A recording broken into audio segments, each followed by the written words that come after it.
L'imagination éveillée par Neville Goddard, lu par Ronan Sernour. Qui est votre imagination? Je ne me repose pas de ma grande tâche pour ouvrir les mondes éternels, ouvrir les yeux immortels de l'homme dans les mondes de la pensée. Dans l'éternité, toujours en expansion, dans le sein de Dieu, l'imagination humaine, par Blake. Certains mots, au cours d'un usage prolongé, rassemblent tellement de connotations étranges qu'ils cessent presque de signifier quoi que ce soit. Un tel mot est imagination. Ce mot est fait pour servir toutes sortes d'idées, certaines d'entre elles directement opposées les unes aux autres. Fantaisie, pensée, hallucination, suspicion. En effet, si large est son usage et ses significations si variées, le mot imagination n'a ni statut ni signification fixe. Par exemple, nous demandons à un homme d'utiliser son imagination, ce qui signifie que sa vision actuelle est trop restreinte et par conséquent n'est pas égale à la tâche. Dans le souffle suivant, nous lui disons que ses idées sont de la pure imagination, ce qui implique que ces idées ne sont pas fondées. Nous parlons d'une personne jalouse ou suspecte comme une victime de sa propre imagination, signifiant que ses pensées sont fausses. Une minute plus tard, nous rendons hommage à un homme en le décrivant comme un homme d'imagination. Ainsi, le mot imagination n'a pas de signification définie. Même le dictionnaire ne nous aide pas. Il définit l'imagination comme 1. Le pouvoir ou l'acte de représentation de l'esprit, le principe constructif ou créateur. 2. Un fantasme. 3. Une notion ou une croyance irrationnelle. 4. Planifier, comploter ou intriguer comme impliquant la construction mentale. J'identifie la figure centrale des évangiles avec l'imagination humaine, la puissance qui rend le pardon des péchés, la réalisation de nos objectifs inévitables. Toutes choses ont été faites par lui, et sans lui, rien de ce qui a été fait n'a été fait. Jean 1, verset 3. Il n'y a qu'une chose au monde, l'imagination, et toutes nos déformations. Il est méprisé et rejeté des hommes, un homme de tristesse et familiarisé avec le chagrin. Ésaïe 53, verset 3. L'imagination est la porte même de la réalité. L'homme, dit Blake, est soit l'arche de Dieu, soit un fantôme de la terre ou de l'eau. Naturellement, il n'est qu'un organe naturel soumis au sens. Le corps éternel de l'homme est l'imagination. C'est Dieu lui-même, le corps divin, Yod Shin Ayin, de droite à gauche, Jésus. Nous sommes ses membres. Je ne connais pas de définition plus grande et plus vraie de l'imagination que celle de Blake. Par l'imagination, nous avons le pouvoir d'être tout ce que nous désirons être. Par l'imagination, nous désarmons et transformons la violence du monde. Nos relations les plus intimes et les plus décontractées deviennent imaginatives, alors que nous nous éveillons au mystère caché des âges. Colossiens 1, verset 26. Que Christ en nous est notre imagination. Nous réalisons alors que c'est seulement en vivant de l'imagination, que l'on peut vraiment dire que nous vivons du tout.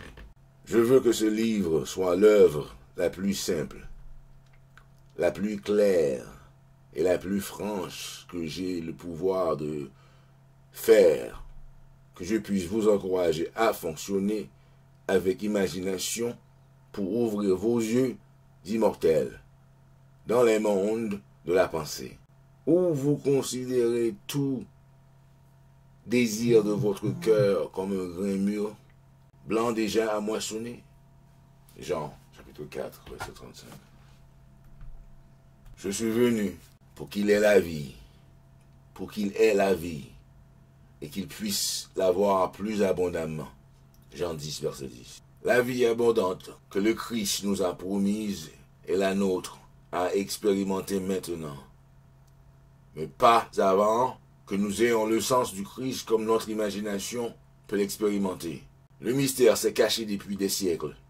Christ en vous, l'espérance de la gloire. Colossiens 1, verset 26-27. Est votre imagination. C'est le mystère que je m'efforce toujours de réaliser plus profondément, moi-même, et d'encourager les autres. L'imagination est notre Rédempteur, le Seigneur du ciel, né de l'homme, mais non engendré de l'homme. Chaque homme est mari à la naissance, à Christ doit donner. C'est l'histoire de la conception immaculée et de naissance du Christ paraît irrationnelle à l'homme, c'est seulement parce qu'elle est mal comprise comme biographie, histoire et cosmologie, et les explorateurs modernes de l'imagination n'aident pas en l'appelant inconscient ou subconscient. La naissance et la croissance de l'imagination est la transition graduelle d'un Dieu de tradition à un Dieu d'expérience.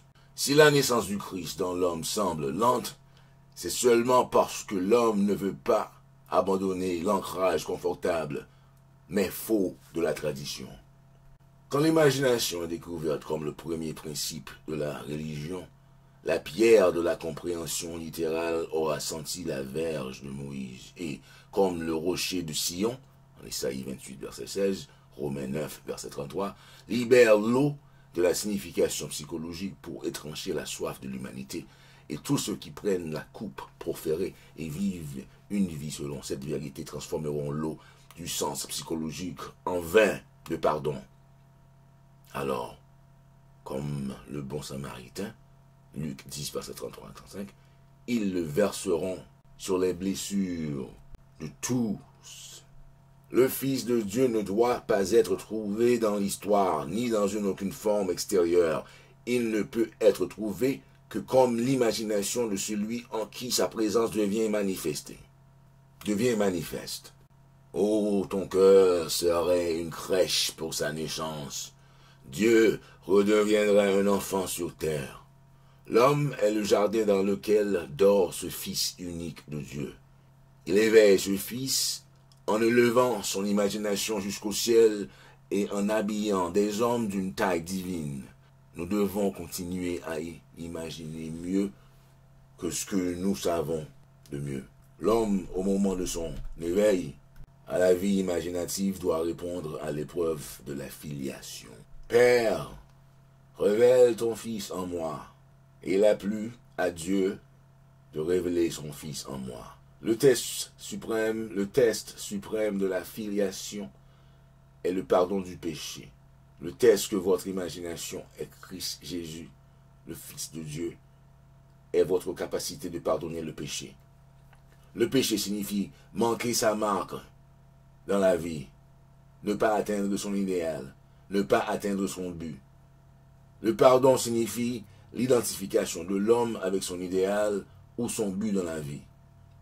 C'est l'œuvre de l'imagination éveillée, œuvre suprême, car elle teste la capacité de l'homme à entrer et à prendre part à la nature de son contraire. Laissez le faible dire « Je suis fort ». Joël 3, verset 10. Raisonnablement, c'est impossible. Seule l'imagination éveillée peut entrer et prendre part à la nature de son contraire.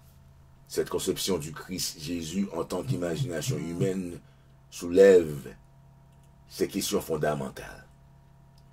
L'imagination est-elle une puissance suffisante, non seulement pour me permettre de supposer que je suis fort, mais est-elle aussi capable d'exécuter l'idée? Supposons que je désire être dans un autre endroit ou une autre situation. Pouvais-je, en m'imaginant dans un tel état et un tel lieu, amener leur réalisation physique. Supposons que je ne puisse pas me permettre le voyage et supposons que mon statut social et financier actuel s'oppose à l'idée que je veux réaliser. L'imagination serait-elle suffisante pour incarner ces désirs? L'imagination comprend-elle la raison? Par raison, je veux dire des déductions, des observations des sens. Reconnaît-il le monde extérieur des faits? Dans la pratique de la vie quotidienne, l'imagination est-elle un guide complet du comportement? Supposons que je sois capable d'agir avec une imagination continue. C'est-à-dire que je sois capable de soutenir le sentiment de mon souhait accompli. Mon hypothèse se durcira-t-elle dans les faits? Et si cela se durcit, devrais-je, à la réflexion, trouver que mes actions pendant la période d'incubation ont été raisonnables? Mon imagination est-elle une puissance suffisante, non seulement pour assumer le sentiment du désir, mais est-elle aussi capable d'incarner l'idée? Après avoir supposé que je suis déjà ce que je veux être, dois-je me guider continuellement par des idées et des actions raisonnables afin de réaliser l'accomplissement de mon hypothèse?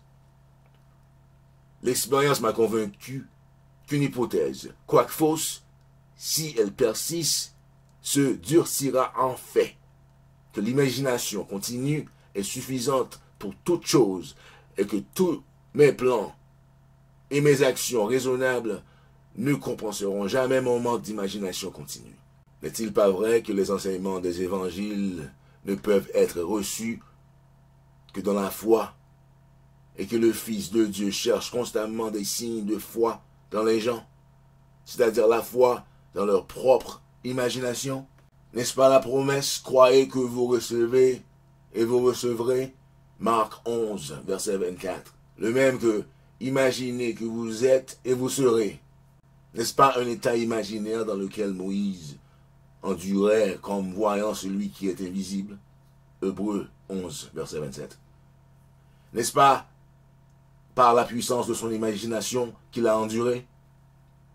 La vérité dépend dans l'intensité de l'imagination et non des faits extérieurs. Les faits sont le fruit témoin de l'utilisation ou de la mauvaise utilisation de l'imagination. L'homme devient ce qu'il imagine. Il a une histoire autodéterminée. L'imagination est le chemin de la vérité, la vie révélée. Nous ne pouvons pas obtenir la vérité avec l'esprit logique. Là où l'homme naturel du sens voit un bourgeon, l'imagination voit une rose épanouie. La vérité ne peut pas être englobée par des faits. En nous éveillant à la vie imaginative, nous découvrons qu'imaginer une chose, c'est la faire.